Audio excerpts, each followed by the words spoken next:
అయితే రైతు బంధు పథకాన్ని మొత్తానికి నిర్వీర్యం చేస్తున్నటువంటి పరిస్థితి కనబడుతుంది. కాంగ్రెస్ సర్కార్ మొత్తానికి రైతు బంధు ఇంకా పెంచి ఇస్తామని చెప్పింది, కాకపోతే ఇంకా తగ్గించిస్తుంది, కోతలు పెట్టిస్తున్నటువంటి అంశం మనం చూస్తా ఉన్నాం. రైతులు కూడా ఈ అంశంలో చాలా తీవ్రంగా నష్టపోతున్నారు, తీవ్ర ఇబ్బందులు ఎదుర్కొంటున్నటువంటి అంశం మనం చూస్తా ఉన్నాం. రోజు దీనికి సంబంధించి అప్డేట్స్ అందించడానికి మా కరెస్పాండెంట్ లీవిల్ సిద్ధంగా ఉన్నాడు. లీవిల్ చెప్పండి.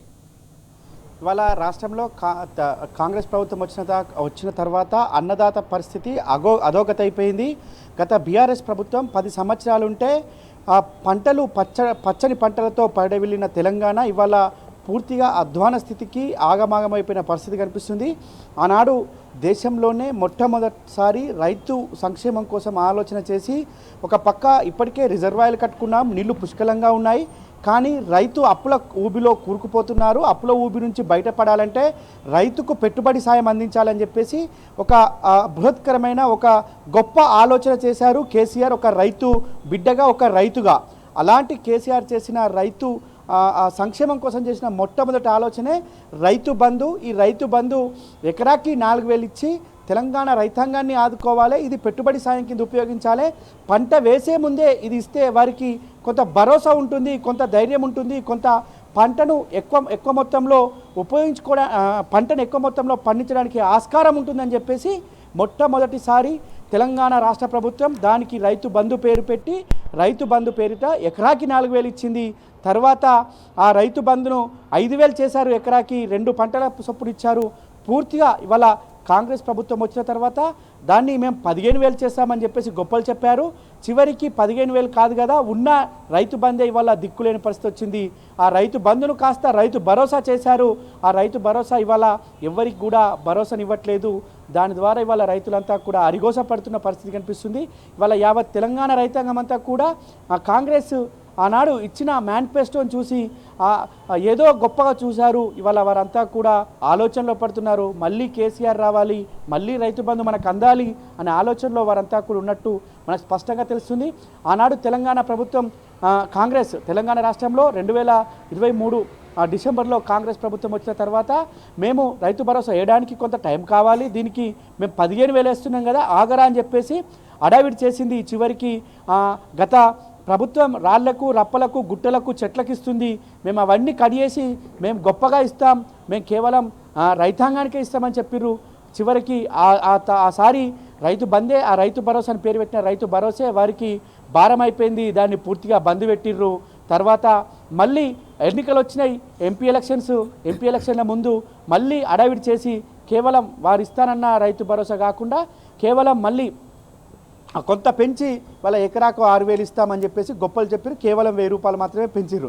అది కూడా తెలంగాణ రైతాంగం దాదాపు 60 లక్షల పైచిలకు రైతాంగం ఉంటే కేవలం 45-50 లక్షల మంది రైతాంగానికి మాత్రమే రైతు బంధు ఆనాడు రైతు భరోసా పేరు మీద చేసిన రైతు భరోసా అందింది. అది కూడా చాలా చోట్ల చాలామందికి అందలేని పరిస్థితి. తర్వాత మళ్ళీ ఎలక్షన్ లేవు, మళ్ళీ వాయిదేశారు.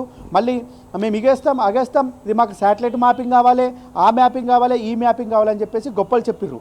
ఇప్పటి వరకు అది లేదు, గతి లేదు, ఏది లేదు. వాళ్ళ రైతు మళ్ళీ అప్పుల ఊబిలో కూరుకుపోతున్నారు. మళ్ళీ వాళ్ళ ఎవరైతే అప్పులు ఇస్తారో సౌకర్య దగ్గరికి వాళ్ళ చేతులు చాల్చాల్సిన పరిస్థితి ఏర్పడింది. అంటే పూర్తిగా ఇవాళ ప్రభుత్వం అంతా కూడా కేవలం ఎన్నికలప్పుడు మాత్రమే, ఓట్లేసేటప్పుడు మాత్రమే ఇవాళ డబ్బులు వేస్తున్నారు, రైతు భరోసా వేస్తున్నారు. ఆనాడు కేసీఆర్ నాట్లేసేటప్పుడు రైతు భరోసా వేస్తే రైతు బంధించి బంధువు అయితే ఇవాళ కేవలం ఓట్లప్పుడు మాత్రమే రైతు భరోసా వేసి ఇవాళ ఈ కాంగ్రెస్ ప్రభుత్వం రైతాంగాన్నే బదనాం చేసే పరిస్థితికి వచ్చింది. పూర్తిగా ఇవాళ అధ్వాన స్థితిలో కాంగ్రెస్ ప్రభుత్వం పరిపాలన కొనసాగిస్తుంది. వాళ్ళ రైతు సంక్షేమం అంతా గాలికి వదిలేసింది. వాళ్ళ రైతు సంక్షేమం గాలికి వదలడంతో సంక్షోభంలో కూడుకుపోయింది రైతాంగంలోని రైతు పరిస్థితి. ఇవాళ మళ్ళీ యాసంగి పంట మొదలైంది. ఇప్పటి వరకు రైతు భరోసా లేదు. దాదాపు నాట్లన్నీ కూడా అయిపోయే చివరి దశకు వచ్చాయి. చాలా పంటలకు ఇవాళ మళ్ళీ ఇప్పుడు శాటిలైట్ విధానం అని కొత్త విధానం తీసుకొస్తున్నారు. మళ్ళీ పంటలేసే వారికి ఇస్తామని చెప్తున్నారు. పూర్తిగా ఇవాళ రైతు వ్యతిరేక ప్రభుత్వంగా మరొకసారి ముద్ర వేసుకుంది. మొన్నటికి మొన్న అనేక సందర్భాల్లో సర్పంచ్ ఎలక్షన్ జరుగుతున్నప్పుడు ఇగో రైతు భరోసా, అగో రైతు భరోసా, సంక్రాంతికి వేస్తాం, దసరాకి వేస్తాం, పుణ్యంకి వేస్తాం, అమాసకి వేస్తాం. ఇవాళ అది లేదు, ఇది లేదు. అమాస పోయింది, పుణ్యం పోయింది, సంక్రాంతి పోయింది, శివరాత్రి వస్తుంది, ఆ తర్వాత పంట కొనుగోళ్ళకు వస్తాయి, అయినా రైతు భరోసా లేదు. అంటే ఈసారి కూడా రైతు భరోసాను ఎగ్గొట్టే ప్రయత్నమే చేస్తుంది అనేది పెద్ద ఎత్తున చర్చ జరుగుతుంది. నిన్న ఇవాళ చూసుకుంటే మార్చి తర్వాత రైతు భరోసా, అంటే మార్చి తర్వాత పూర్తిగా పంటలన్నీ కోతకొస్తాయి, చేతికొస్తాయి. అప్పుడు కూడా అప్పుడు వేస్తామంటే ఈ పంటకి వేయరు, మళ్ళీ వచ్చే పంటకి వేస్తారు అనేది వారు ఇచ్చే సందేహంగా చెప్పుకోవచ్చు, వారు ఇచ్చే ఆలోచనగా చెప్పుకోవచ్చు. పూర్తిగా కాంగ్రెస్ ప్రభుత్వం ఇవాళ మున్సిపల్ ఎన్నికలు జరుగుతున్నాయి. మున్సిపల్ ఎన్నికలు కేవలం పట్టణాల్లో జరుగుతాయి కాబట్టి రైతు భరోసాతో పని లేదనే విధంగా ఇవాళ ఈ ప్రభుత్వం వ్యవహరిస్తుంది. రైతాంగాన్ని ఇవాళ ఎన్నికలు ఓట్ల కోసమే ఇవాళ వీరంతా చూస్తున్నారు, ఓట్ల కోసమే రైతు సంక్షేమ పథకాలు అమలు చేస్తున్నారు.